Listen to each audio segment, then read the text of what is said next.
Capítulo 5. 5 metros, 3, 2. A moto vai desacelerando, mas não é o suficiente. Nós estamos a poucos metros de distância da beira. Eu me preparo para a queda, meio sem entender o que é assim que eu irei morrer. Então a coisa mais impossível acontece. Eu ouço um estrondo e sou lançada para frente, quando a moto bate em alguma coisa, e assim para por completo. Um pedaço de metal arrancado durante a explosão projetou-se da ponte e alojou no raio da nossa rota dianteira. Fico em estado de choque enquanto estou sentada na motocicleta. Aos poucos, olho para baixo e meu coração para quando percebo que estou pendurada no ar na borda do abismo. Não há absolutamente nada abaixo de mim. 100 metros abaixo, eu posso ver o gelo esbranquiçado do Hudson. Fico confusa por não entender como não estou caindo. Eu olho para o lado e vejo a outra parte da minha moto. O Sindecar ainda está na ponte. Ben, que parece ainda mais perplexo do que eu, continua sentado nele. Ele perdeu seu capacete em algum lugar pelo caminho. Suas bochechas estão cobertas de fuligem, carbonizadas pela explosão. Eu olho para cima e depois para o abismo, e então volto para mim, sem acreditar, surpreso que eu ainda esteja viva. Percebo que é o seu peso, no Sindecar, que está me equilibrando, me impedindo de cair. Se eu não tivesse trazido comigo, eu estaria morta agora. Preciso fazer alguma coisa antes que a moto inteira acabe caindo. Lentamente, delicadamente, eu tiro meu corpo dolorido do assento e subo no Sindecar acima de Ben. Então eu subo nele, coloco meus pés no pavimento e aos poucos vou puxando a moto. Ben entende que eu estou fazendo e sai do Sindecar para me ajudar. Juntos, nos afastamos afastamos a moto da beira e deixamos novamente em terra firme. Ben olha para mim com os olhos grandes azuis. Parece que ele havia acabado de sair de uma guerra. Como você sabia que era uma bomba? Ele pergunta. Dou de ombros. De alguma forma, eu simplesmente sabia. Se você não tivesse freado naquela hora, estaríamos mortos, ele diz agradecido. Se você não tivesse sentado no Sindecar, eu estaria morta, eu respondo. Touché. Agora estamos em dívida um com o outro. Nós dois olhamos para o abismo. Eu desvio o olhar para cima e vejo os carros dos comerciantes de escravos distantes, chegando do outro lado do rio. E agora? Ele pergunta. Olho para todos os lados, frenética, pensando em nossas opções. Eu encaro o rio de novo. Ele está completamente branco, congelado com gelo e de neve. Olho para cima e para baixo, por a extensão do rio, procurando por outras pontes, outras maneiras de cruzá-lo. Não vejo nenhuma. Neste momento eu percebo o que devo fazer. É arriscado. Realmente é provável que nos leve à morte, mas eu tenho que tentar. Eu me prometi. Não vou desistir. Não importa o que aconteça. Eu pulo de novo na moto. Ben me segue, entrando no Sindecar. Coloco meu capacete de volta e aciono o acelerador, indo na direção de onde viemos. Onde você está indo? Ele diz em voz alta. Estamos indo pelo lado errado. Eu o ignoro, acelerando pela ponte, voltando para o nosso lado do Hudson. Assim que passo da ponte, vou para a esquerda, em direção à rua Spring, voltando para a cidade de Catskill. Recordo-me de ter vindo aqui desde criança, com o papai, e a estrada levava para a beira do rio. Nós costumávamos pescar. Parávamos lá mesmo e nem precisamos sair do caminhão. Lembro-me de ficar surpreso que podíamos dirigir sobre a água. E agora, um plano se forma em minha mente. Um plano muito, muito arriscado. Passamos por uma pequena igreja abandonada e por um cemitério à nossa direita. As lápides sobressaindo na neve, típico de um povoado da Nova Inglaterra. Espanta-me que, no mundo inteiro saqueado e destruído, os cemitérios continuavam aparentemente intactos. E agora, é como se os mortos dominassem a terra. A estrada chega a uma bifurcação. Pego à direita da rua da ponte e desço a íngreme colina. Após algumas quadras, chego às ruínas de um grande prédio de mármore, o Palácio da Justiça do Condado de Greene, ainda enfeitado seu pórtico. Viro à esquerda na rua principal e desacelero por onde uma vez foi a cidade do rio tranquila de Catskill. Há lojas alinhadas dos dois lados, construções queimadas, prédios derrubados, janelas estilhaçadas e veículos abandonados. Não há nenhuma alma à vista. Eu corro pela rua principal. Não há eletricidade e passo por semáforos que não estão mais funcionando. Não sei, não que eu fosse parar, caso ele estivesse. Passo pelas ruas do posto de correios à minha esquerda e desvio de uma pilha de escombros na rua. Ruínas de uma casa que deve ter desmoronado em algum momento. A rua continua desacelerando. A rua continua descendo, serpenteando e caminhando, e o caminho vai se estreitando. Passo por barcos enferrujados, agora encalhados, e suas carcaças estão destruídas. Atrás deles estão imensas estruturas corroídas que um dia foram depósitos de combustíveis redondos, alcançando uns 30 metros de altura. Viro à esquerda, na direção ao parque junto ao mar, agora coberto por ervas daninhas. Tudo que sobrou foi uma placa de onde se lê: Desembarque do Holandês. O parque se projeta para dentro do rio, e a única coisa que separa a rua da água são algumas pedras com espaço entre elas. Meu objetivo é passar entre um desses espaços. Abaixo o meu visor e acelero a moto com tudo. É agora ou nunca. Sinto meu coração disparando. Ben deve ter entendido o que eu estou fazendo. Ele senta ereto, agarrado às laterais da moto, aterrorizado. Pare! Ele berra. O que você está fazendo? Não há como parar agora. Ele quem quis vir junto nessa viagem e não há como voltar. Eu até perguntaria se ele quer sair, mas não há tempo para perder. Além disso, se eu parar, talvez nunca mais recupere a coragem de fazer o que estou prestes a fazer. Eu verifico o velocímetro. 90, 100, 125. Você está nos levando para o rio. Ele grita. Está coberto de gelo, eu respondo também gritando. O gelo não vai aguentar, ele grita de volta. 145, 160, 175. Nós vamos descobrir, eu respondo. Ele está certo. Talvez o gelo não aguente, mas eu não vejo outra saída. Preciso cruzar esse rio e não tenho outra ideia. 190, 210, 225. O rio está vindo mais rápido em nossa direção. Deixe-me sair, ele grita desesperado. Não há mais tempo. Ele deveria sair enquanto está. Ele devia saber no que estava se metendo. Eu acelero uma última vez e então nosso mundo fica branco.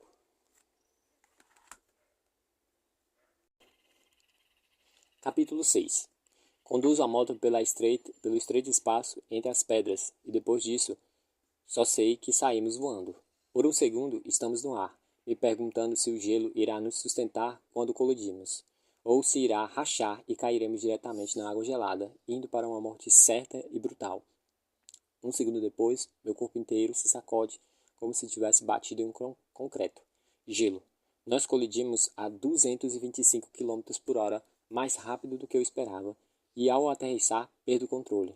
Os pneus não conseguem tração, e a minha condução mais parece um escorregão sob controle. Faço o melhor que posso para direcionar o guidão, que balança loucamente. Mas para minha surpresa e alívio, ao menos o gelo está nos segurando.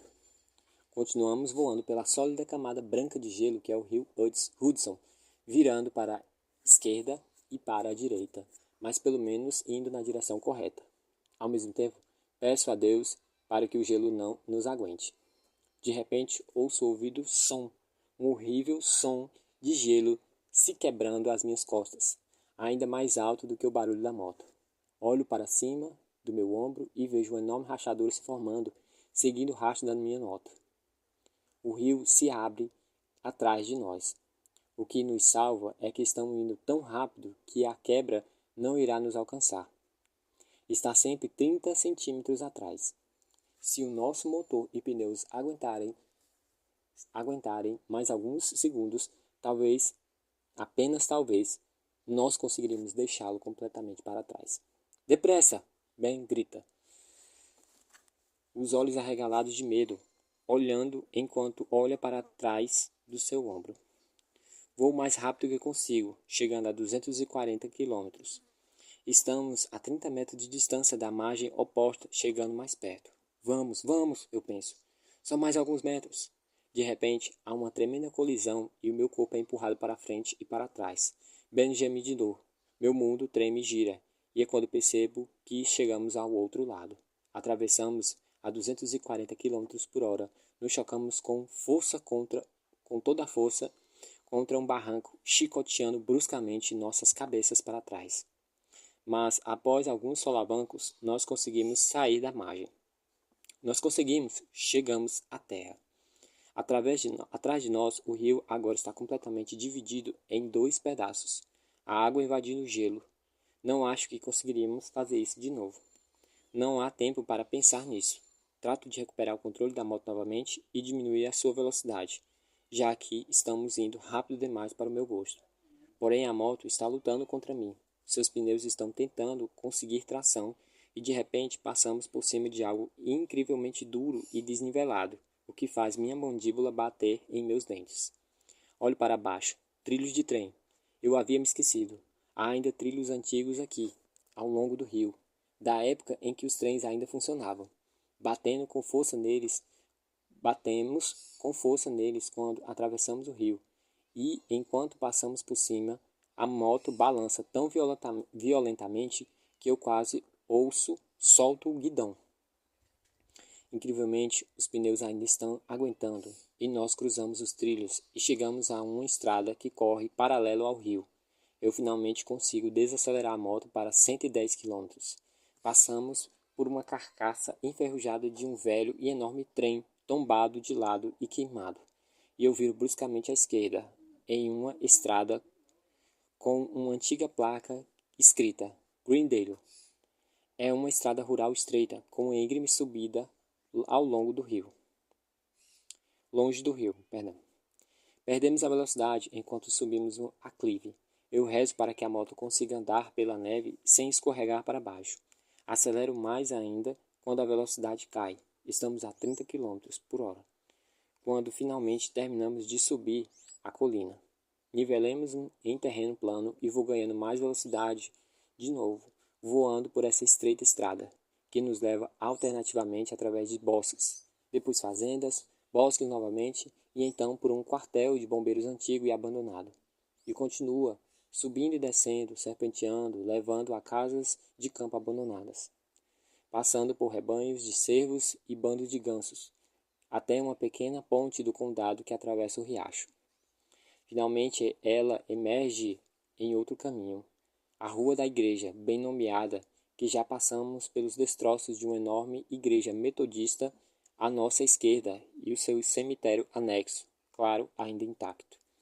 Apenas um caminho que os comerciantes de escravos podem pegar. Há apenas um caminho que os comerciantes de escravos podem pegar. Se eles quiserem ir para Totanic, o que eles provavelmente devem querer, então não há outro jeito a não ser ir pela Rota 9. Eles estão indo de norte a sul e nós de oeste a leste. Meu plano é enfrentá-los. E agora finalmente eu tenho a vantagem. Eu cruzei o rio 1,5 km ao sul do que eles. Se eu for rápido o suficiente, eu posso até sair na frente deles. Finalmente estou me sentindo otimista. Eu posso alcançá-los e eles nunca esperariam por isso. Vou colidir com eles perpendicularmente e talvez eu possa até acabar com eles. Acelero minha moto chegando a 225 km por hora. Onde você está indo? Ben grita. Ele parece chocado, mas eu não tenho tempo para explicar. Ao longe, eu repentinamente avisto o carro deles. Estão exatamente onde eu achei que estariam. E não estão me vendo. Não veem que eu estou em linha reta, pronto para bater neles. Seus carros andam em fila única, a uns 20 metros de distância uns dos outros, e eu percebo que não posso pegar os dois juntos. Preciso escolher um deles.